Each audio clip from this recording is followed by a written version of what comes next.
O sacrifício humano, então, no cristianismo, ele vai ser passado muito mais para uma ideia de um sacrifício espiritual, ao invés de um sacrifício mesmo, né? No sentido de matar alguém. Daí você vai ter, por exemplo, aqui em Efésios 5:2, e vivam em amor, assim como o Messias nos amou, e se entregou por nós como oferta de aroma suave e sacrifício a Deus. O aroma suave é importante porque lembra que eu falei que tem essa questão do aroma, né? Os sacrifícios eles são queimados e é o aroma do sacrifício que sobe para Deus, não é o sacrifício em si. Inclusive, assim, antes que as pessoas achem loucura, né? Assim, o sacrifício, gente, as pessoas levavam tipo a vaquinha, em geral, tinham partes que iam ser sacrificadas no altar, partes que ficavam no templo e partes que você recebia de volta. E daí você cozinhava. E a parte que ficava no templo também eles Para cozinhavam poder para comer. alimentar. Em terreiros de Umbanda que fazem esse corte, esse sacrifício, rola, não é? A É, é, refeição depois, eles sim, preparam, não é? Aí. sim. Não é só. Existe casos muito específicos, que é o que eles chamam, né? Que muitas vezes é traduzido como holocausto, que é você. A coisa toda, mas é raríssimo. Não era uma coisa normal, assim. O normal era você sacrificar só um pedaço. E daí a gente tem aqui, ó. Então, a ideia de Jesus como uma oferta de aroma suave é nisso, né? E daí se a gente tem Romanos 12:1. Portanto, irmãos, rogo-lhes pela misericórdia de Deus que se ofereçam em sacrifício vivo, santo e agradável a Deus. Esse é o culto racional de vocês. Então é o sacrifício que não morre, você é o sacrifício vivo. A sua vida é o sacrifício a Deus. A viver seguindo as regras de Deus, etc., faz parte desse sacrifício. Aí então um sacrifício mais simbólico, né? Não nesse Isso. sentido. Aham. Isso, é isso que eu tô falando, que você tem essa ideia do sacrifício sendo modificado, né? Então, a ideia de sacrifício vai deixando de ser a ideia de simplesmente matar, né? E matar alguém e tudo mais, e você vai ter uma ideia de sacrifício mais coisa. Por exemplo, em Miqueias 6, de 6 a 8, de novo, fala assim: com o que poderei comparecer diante o Senhor e curvar-me perante o Deus exaltado? Deverei apresentar-lhes holocausto, ou seja, esse sacrifício que destrói tudo, bezerros de 1 ano, que é um tipo específico de, né? Tipo, um bezerro que tem 1 ano de idade, é esse que é o sacrifício certo? O que que eu tenho que sacrificar? Então, olha como essas regras estão sendo, né, debatidas e, enfim. Ficaria o senhor satisfeito com milhares de carneiros, com 10 mil potes de azeite? Deverei oferecer o meu primogênito por causa da minha transgressão, o fruto do meu corpo pelo pecado da minha alma? Olha essa transação de coisa, né? Então, o pecado que eu cometi na minha alma, então o fruto do meu corpo, que é meu filho, devo oferecer meu filho como sacrifício com esse pecado? E daí ele segue. Ele mostrou a você, ó homem, o que é bom e o que o Senhor exige. Pratique a justiça, ame a misericórdia e ande humildemente com Deus. Então, aqui você já tem essa modificação de que o sacrifício em si não é o mais importante. E daí, a gente pode dizer que mesmo nos textos, mesmo em Levíticos, o sacrifício, embora o sacrifício faça parte da lógica da religião, ele não é a parte mais importante, não é o sacrifício em si que é a coisa mais importante que está acontecendo ali. Embora eu diria que sim, mas assim, né?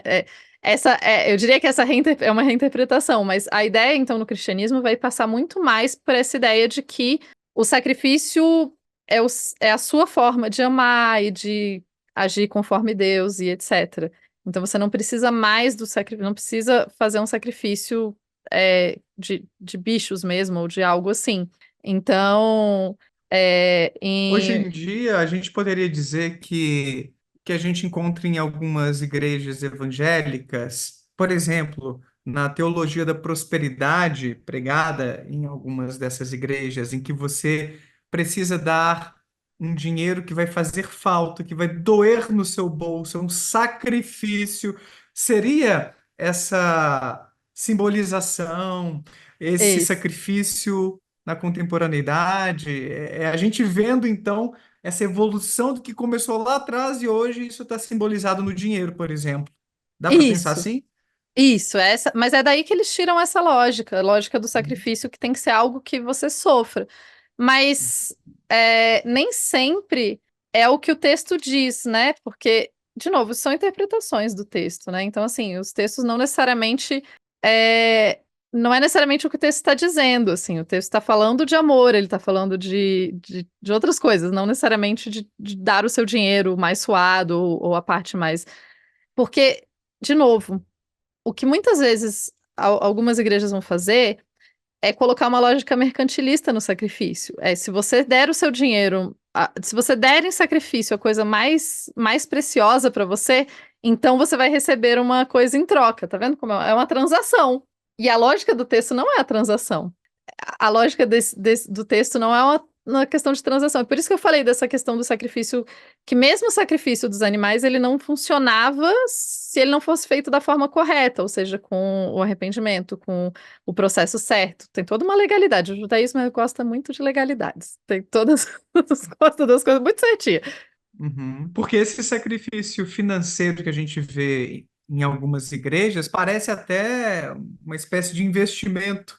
Olha, Uhum, doe a igreja, sacrifique-se, coloque aqui o que vai te fazer falta, porque Deus vai te ver sofrendo, vai ver que você é um homem ou uma mulher de fé e você vai receber em dobro, você vai prosperar, vai chegar o dinheiro, vai chegar aquilo que você sempre sonhou na sua vida em breve. Então parece ser esse esquema de troca mesmo, né, Tupá? Parece que é um investimento.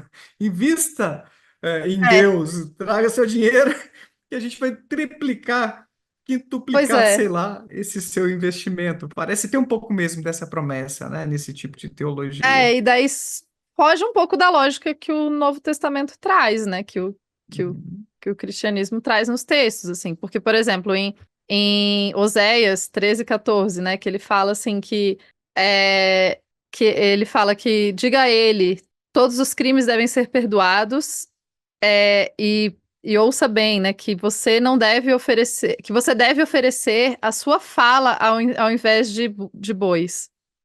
Então, são as suas palavras ao invés de bois. É isso que é importante, não são uma coisa. Então, não é. Eu acho interessante porque é uma ideia muito mais de você modificar. Não é uma coisa. O sacrifício não precisa ser um sacrifício material, né? Ele sai da lógica do. Não precisa ter algo material. Ou seja, o dinheiro não faria tanto sentido. Faz muito mais sentido o sacrifício do coração, do sacrifício de se arrepender e etc. Assim, né? Então, uma coisa muito menos material. E é O interessante porque jejum o entraria aí jejum. também?